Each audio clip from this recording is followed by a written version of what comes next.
that want to do something about it, that we can find ways to ensure that that house doesn't end up continuing to be a problem as it has been. When I read the news article, I should tell you, yesterday, I was shocked to see how many calls there were. I've seen police cars there at different times. I wasn't aware of how many times that had happened until I read the news article yesterday. So, interesting.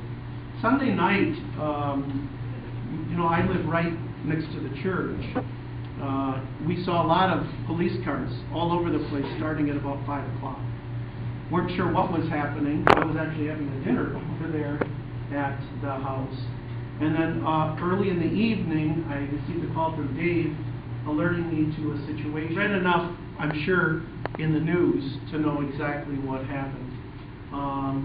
About 10:30 or so, we received a call from the police chief, Corky McQuiston, and one of the crime labs, I think, had just arrived at that time.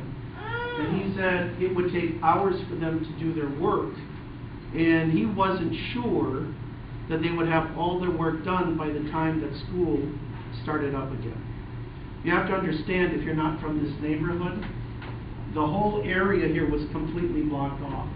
Police tape, police cars, all that kind of stuff. You probably read in the newspaper, some people were stopped to see who they were, what was the case here, and he couldn't guarantee that they would all be gone by the time school started.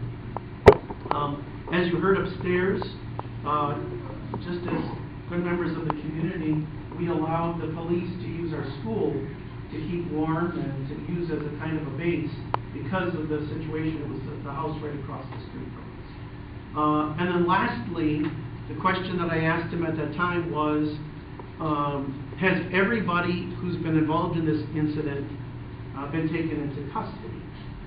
And the answer was, well, no. At that point, it was no.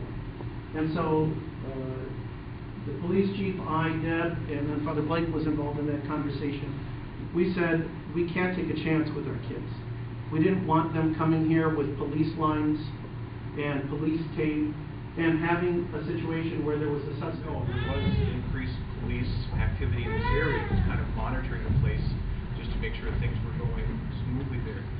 But probably about a month and a half ago, things started to ramp up again.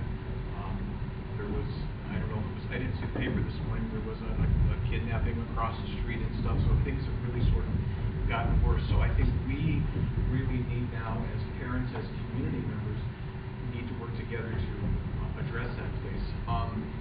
It's my understanding that one of the landlords was at a council meeting last night already sort of telling their side of the story. But I think that are not just us, but talk to any other parents in the school, talk to your neighbors, and we need to start flooding. I'm sorry, we need to start flooding the city council chamber with requests for something to be done. I think that's the key. Yeah. Lawn chairs sitting out there in the front of that place every day. Call me, we'll get a cruiser to go by. Just the more pressure you can put on this landlord to say, this stops now. Those things like that, those little irritants that all of us probably have sat for the last 3 or 4 months saying, oh, look at there's paper out front again. Oh, look at that pile of garbage laying inside. Oh, that darn door is open again. When you start to see that,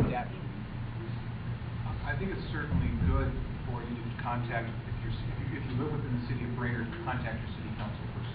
You know, this area is Kelly Bevins to make you aware of it, but I think it's important then, or maybe a core group of us, you know, with Father Tony as a spearhead, but a core group of us